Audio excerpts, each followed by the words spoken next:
Welcome to Midland, Texas, a city where the spirit of innovation and community thrives, where entrepreneurs, creatives, and leaders come together to shape the landscape of our future. In every corner of our city, there are stories waiting to be told. Stories of passion, resilience, and determination. Stories of those who have poured their heart and soul into making Midland what it is today, and those who continue to shape its promising tomorrow. Join us on a journey to discover the heart and soul of Midland. Meet the visionaries, the dreamers, and the innovators who have embraced the spirit of the Midland Maker. We celebrate their stories and the vibrant tapestry of our community. Together, let's explore, create, and inspire. This is Midland Makers, where the spirit of making lives on.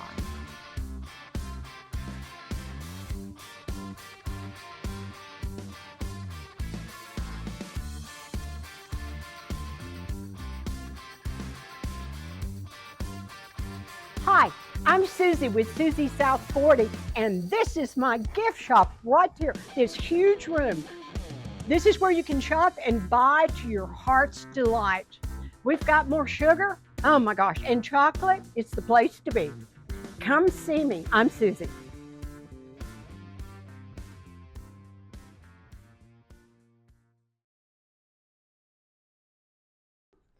Whenever you start a company, they say keep your day job. I kept my night job. I taught dance every night, made candy every day for the first 12 years. Then I drew a paycheck. My first paycheck was $500 before taxes. So we really struggled. But my husband bought into it, because if you're married or you have a significant other, they have to say they're going to buy into it. They may not put money, but they're going to buy into it, that they want to be a part of it. They're going to support you. You can't fight a battle at home over starting a business. It won't work because it's too hard when you're doing it. So anyway, but then when we did our first season, which I was cooking North Midland, we had a house out in there, but I did the recipes and all. So we did our first season and opened November 1st, 1991. We started selling out of my house. We made $452. We knew we were in business. And so that's how Susie South 40. And so you have hills and valleys, and I'm telling you what, those valleys are so deep.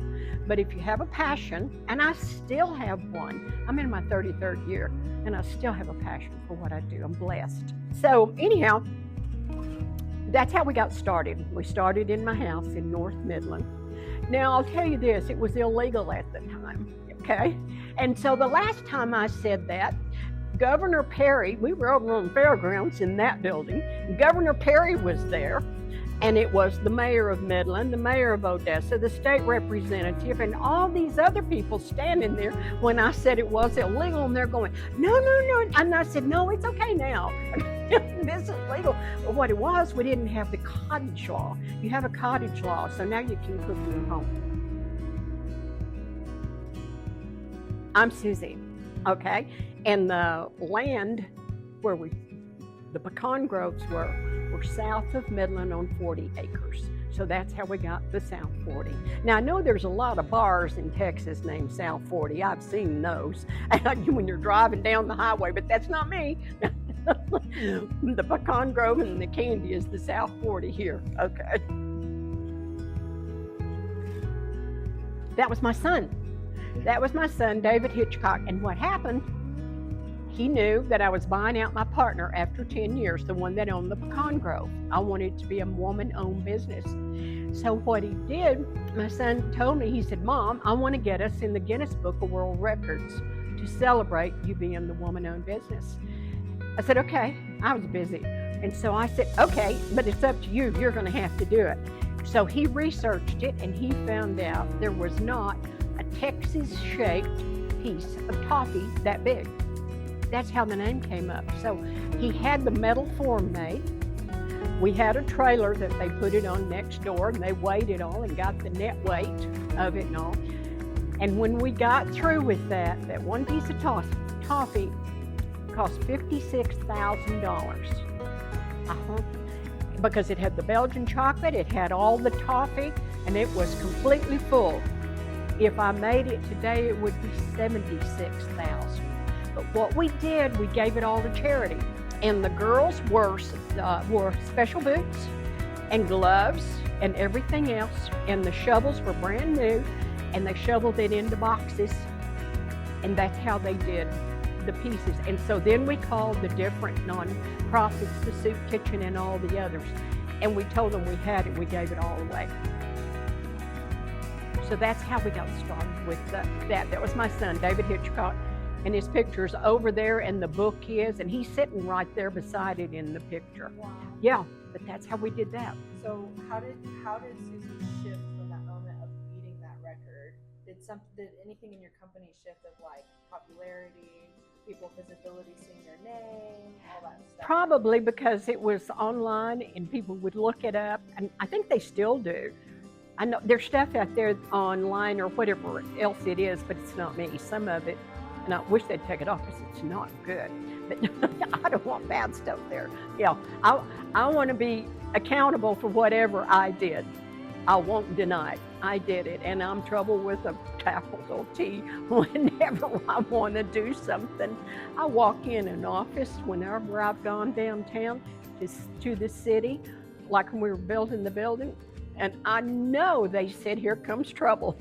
And that's great because they know I mean what I say, and I say what I mean, and I back it up.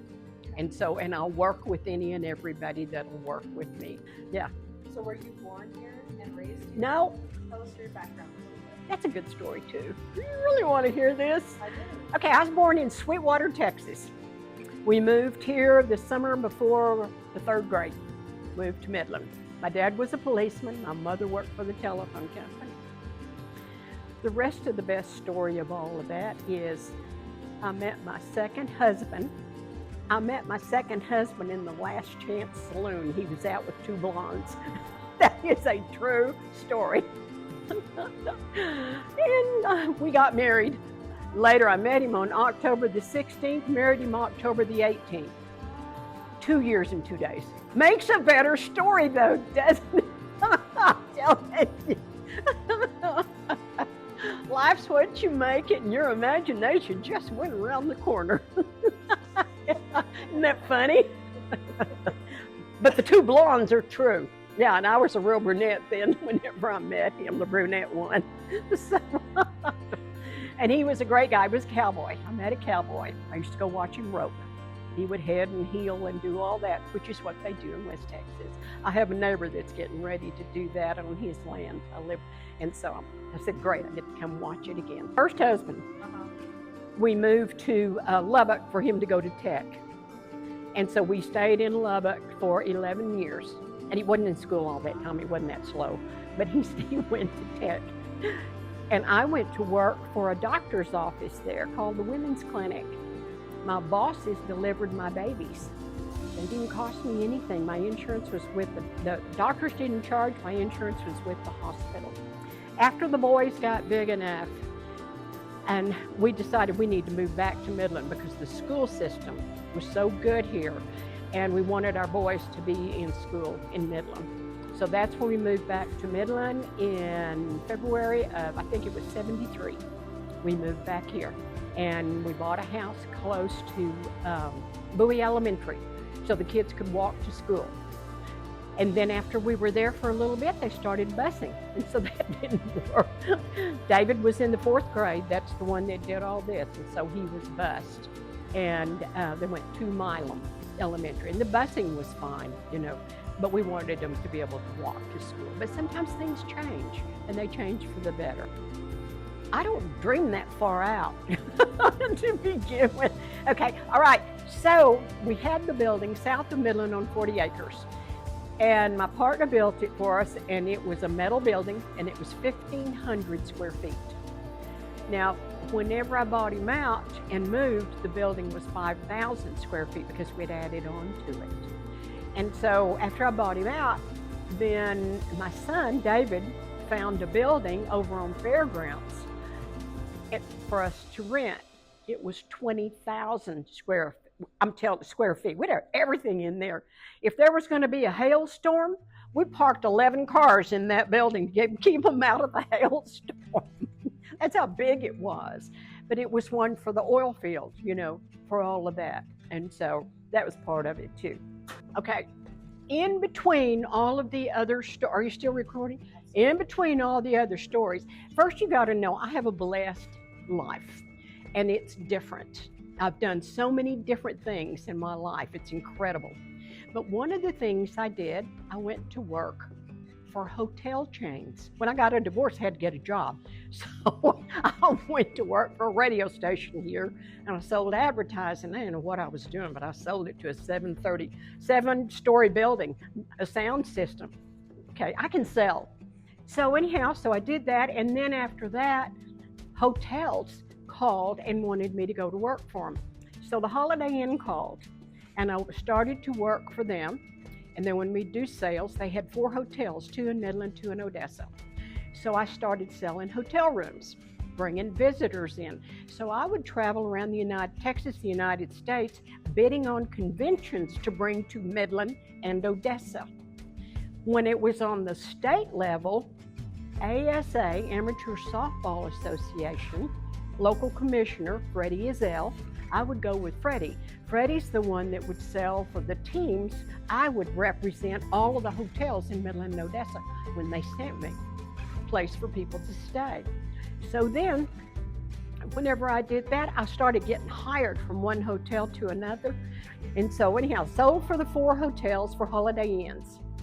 Then I went to work for a hotel that's over, I can't remember the name of it, but it was an extended stay of rooms that I worked there. And then the Odessa Hilton called, and they wanted every time it moved up where I got more money, which was a really good deal. Now, when I signed to go for the Hilton, I said I want a contract for a guided hunt for my husband and I. We were hunters. I want to have an antelope hunt. And so we got a contract for a guided hunt for antelopes. We went up into the Panhandle, and I have an antelope. I've got the head and the horns and stuff. My husband is in my office. So, I mean, there's not something that I'm not interested in. And if I have an interest in it, I pursue it. That's why when I moved back to Midland, there was no Irish Society. I was raising Irish with my little neighbor in Lubbock when my husband was in tech. So when we moved back here, I started the West Texas Irish Society. Then I had 2 boys that were not big. I mean, if they were his size, they're healthy. They weren't. They were little. And so if they played football, they were going to get killed. You've always heard men complaining about their football injuries. I didn't want to hear that. So I started West Texas Soccer Association with somebody else. We started that. And so then another one is the Midland Humane Coalition. You can start anything here. There's no limit. You're only limited by your passion. I guess by your passion, because I don't have deep pockets. So it's your passion that's going to get you there, and that you go to people and you're sincere. If you care about Midland, Midland will support you 150%. Midland is the best place in the world to come to live, the quality of life, the people. My friend from New York didn't understand when I talked to everybody up in Vermont standing in the grocery line. She said, "Do you know that man?" And I said, "No." And she said, "Well, why are you talking to him?" And I said, "I'm from Texas. We talk to everybody." And we do. And that's okay. That's good. Now, when we started on this building, we didn't want it to be like everybody else. So we didn't want to use shovels. So we didn't do shovels. We used spoons. And my son, David Hitchcock, poured sugar out in the parking lot, and everybody had a spoon for the groundbreaking. And so we used these big spoons and had them engraved, and everybody got a spoon. And that's how we did our groundbreaking for Susie South 40. We did it with sugar. Everybody else can do dirt. I want to show you this. I design all of the packaging that all of the candy's in, and it's all trademarked, and it's all Texas and Western. And what I do up here, it shows all the steps. So when I have the kids come in, I go all the way from the artwork up here down to the packaging. Now, when we first started out, this was Fudge Ricky, named after a friend of mine that helped with information. He was a student and all. Ricky Baker was. So we started But the artist was in McCamey, and the fax sent over, God was in the fax machine. Now, God's with me all the way. He takes care of me, and I'm a handful. He's not going to leave me now. He's got a lot of time in with me. Okay, so God was in the fax machine, and it went from a Fudge Ricky to where that it looked like an H, Fudge Richie, and we couldn't have a better name, so we trademarked Fudge Richie, and so that's what it is. And then we put the bow on it because men come and shop and they want it gift wrapped. They come in to get a gift and they're going to take it home to their significant other, their wife, and they'll go, look honey what I brought you, and it's already gift wrapped. All they have to do is buy a card. My job is keep the men out of trouble, and I'm good about that. So that's where the Fudge Ricky or Fudge Ricky. Now the cowboy boots, that's me. My red boots are still my favorites. They're the ones that I have that I wear. So I named, this is like having kids. You can name and dress them any way you want. And so now I put them in a red cowboy boot, like my red boots. And that's what this is. Now, they're kickers. I left the first word off. This is West Texas. Y'all know what a kicker is, has another word. Okay, so I left it off so we could put these in all the stores. So we have kickers, and that's our pralines. My praline took me, recipe took longer to develop than any recipe I did because it's a caramel praline. It is not a sugar praline. So anyway, so that's what we do there. And then here we've got the boots again. And I had an artist that did these that I drew. Now we had a boot made in Japan and they sent it, but it looked like socks. They don't know what boots look like. So anyway, and then this, we had kids that came, did a contest at Easter. So they decorated eggs. So we put things here where we honor the people that come in. But we have so many that are coming in now. By the end of the year, it's thousands of them that come in and tour. The tours are free. There are a lot of people who cannot afford to go on a tour. I don't want it to ever be a day when a kid can't come. And then we have free candy samples too. So all of that makes a difference also. We're real proud of what we do. Living in Midland, awesome. Okay, now the windows. I'm going to go back. When I worked for the hotels and I traveled and I was trying to sell them on Midland, I said, okay, we don't have trees or mountains to block your view. We don't have water, but we got more sand than Padre Island. That's how I sold Midland whenever I was selling for conventions. All right, when you have company and they're coming to dinner, where do they go? They go to the kitchen, see what's going on. So when I did all the selling for the hotels, there was nothing for me to have them come do for tourism. So when we built the first candy factory, we built it where people could watch them making candy while they were shopping. So that's what we still do, and they're still doing it now. And so that's why it's all the windows and all. They're here for people to look and see what's going on. And so, did you see our Land Rover over here? This one was built in 1953.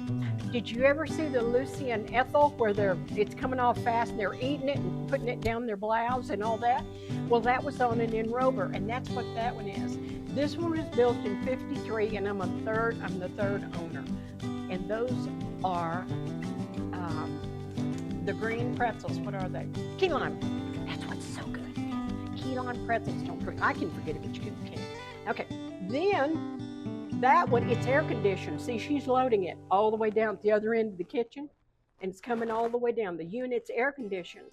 Well, then we ended up getting this machine right here. We got money from one of the city offices that said they gave money, and so we had this one built in France. We've had it for 3 years, and it's air conditioned.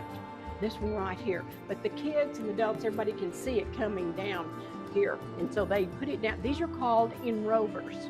Enrover. Okay, so if you're coming over here when it's working, they don't have it right now because there's no candy on. There's candy in there, and it gets vibrated on this here where the wires are, and it vibrates and it shakes off all the extra chocolate that's on it. Now that little machine right there is full of chocolate. There's another one down there, but the big one is right here, and the girls named it Dorothy after Twister. That's what this one's named, Dorothy. This chocolate machine that's got the white, you see the valve. This is where they make trash, Texas trash, cereals, nuts, and pretzels. It's one of our 2 largest sellers. And so this room right here, and this lady is bagging. She's sitting in a chair. She's got a foot pedal, and she's adjusted the bag to where that it'll dump 3 ounce, 7 ounce, 6 ounce, 1 pound, 2 pound, whatever size it is, into a bag. They go up those stairs right there and they dump it in those vats. But they make it on these tables in here. But right now she's bagging the trash. After she and that's called Texas trash. After she bags it, then they bring right over here. They come and they seal it. That's a sealer, and it seals it together where bugs and people can't get in it. Okay, and the weight has to be right. And there's a man that walks in with a little box unannounced, and he'll put his little box right there, and he'll open it like this, and he'll set up a scale. He'll get my candy out of the freezer, the toffee, and he'll get the bags of candy, and he weighs them for net weight. If he sees a pattern of underweight, he can find me $10,000 that day. This is serious business, and so that's what they do. So anyway, so that's what it is, and we always tell our employees, if it's close, add a little more, not too much, because it gives away the money. That's pretty much, and so then we go back. The big round things are spinners that they put the trash in. It's got the chocolate and all. Here's the rest of it. Now, I'm taking you on the tour. This is how I thought through all of this. You come in the front door. You're a bus group. 2 buses, 52 to 47 people on a bus. Remember, I used to work for hotels. I know how many people are on a bus. So it will hold 2 busloads of people. All right, and so we get them in there, give them their marching instructions of what's going to happen. Restrooms are right over on the left. That's their first question. So the restrooms are over there. Then after that, then we bring them on this walkway we just did, where we're coming down this hallway, and I tell them all about the different candies and how wonderful they are. Then, when I get right here, they'll say, so where can I buy it? Ta-da, brought you to the candy store. That's why the door is here. It is right here because that's where they go and they see it all and then they want to buy it. Okay. I thought through all of it. I had to try to think like the visitor. So then you come into this great store, and we have Bluebell ice cream. We have, and I think we're going to add another cabinet too. I think we're going to add more. Oh, this is where if they get the ice cream, they can sit here and eat. Okay, and if they want samples, we have the little sample spoons too, so everybody can test the ice cream. We have samples of all of our candies, and there's no charge. They can sample. We have the little sample cups for everybody. Back over here is where they build the baskets. You can come back here. I'm going to replace these cabinets. But back here is where they build all the baskets. See all the baskets, then the ribbon and all that. And so that's where we make them all. We do a lot of corporate business. The oil field and all, they will call, and we ship all over the world. Now our shipping department, I don't know if you saw it or not, but it's big. And before COVID, we were the 3rd largest parcel box shipper in this part of Texas before COVID. But we'll be back like that. That's what we're working on again, because we'll ship out 200 or 300 packages for one company. And so it could be thousands in a day with all of them back there. And we use UPS and FedEx and the post office. Okay, over here we have candy sections, but we're getting ready. Now this is all the ice cream, so they can sit and have ice cream.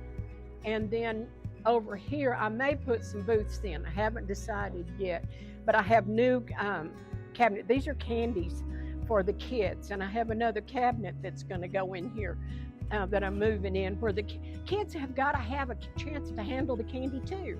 Now they can't handle my expensive candy. That ain't going to work. I won't be a happy camper. And they're going to say they don't like nuts and all the other stuff. But they need to be able to come over here and get in this old-fashioned candy. They need to be able to handle it. Some of it's taffy, that's right there. And then we have all the other over here, the different ones. And people will come in, and it's really cool, and they'll go, oh my gosh, I haven't seen that since whenever. And so that's when they'd have that. That have these candies. We have jelly beans. I do not make sugar-free, but I buy it. I don't make something I don't eat, okay? And I'm not familiar with sugar-free and how to do it, and it would hurt my reputation if I made it. So, but we have it for the people who can't have the candy with sugar.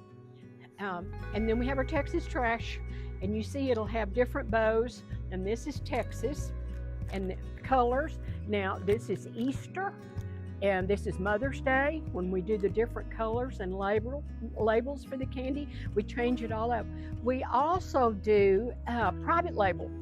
So if people have their own label that they want us to put on, we'll do that. If it's an oil company or if it's another company that wants to sell our candy, we'll put their labels on. So that way we can do the private label too, which is really important. Over here is part of the gift shop items. Okay, now we're in the oil business. I don't care what anybody says. Anybody that lives here is in the oil business. So the guy that custom makes all my baskets for me, he said, Susie, I'm going to send you a sample. Tell me if you like it. If you don't, it's okay. I got an oil derrick, and can you see this? I got a pump jack. I called him back. I said, those are the coolest baskets. Let's start out with 50 apiece.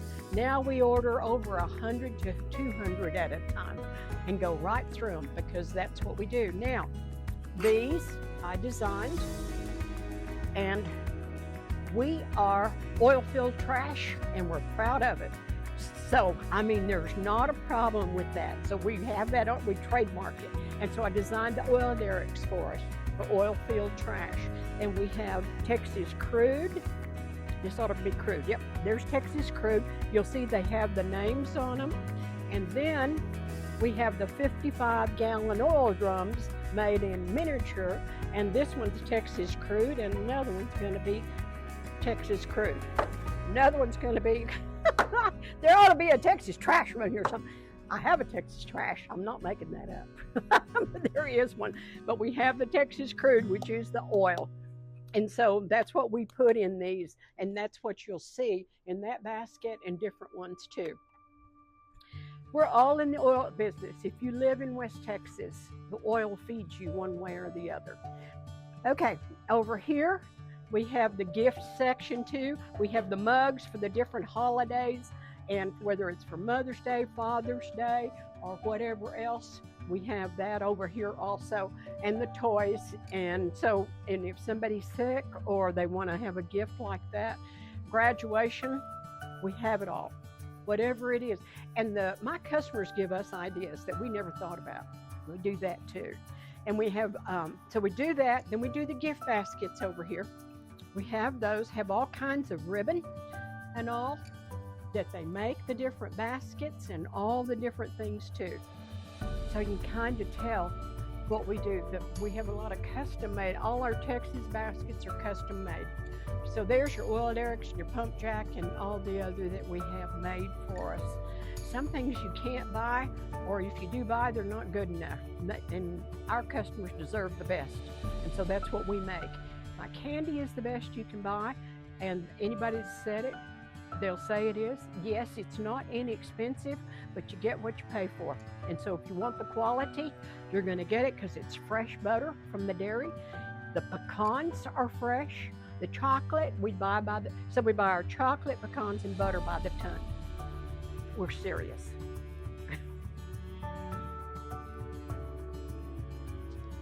Thank you for watching the Midland Makers Podcast. Stay up to date by clicking the like, share, and subscribe buttons on all of our streaming platforms. If you know of a Midland maker that you think should be on our podcast, please comment their name below and we will make sure to reach out. Thanks for watching and see you next time.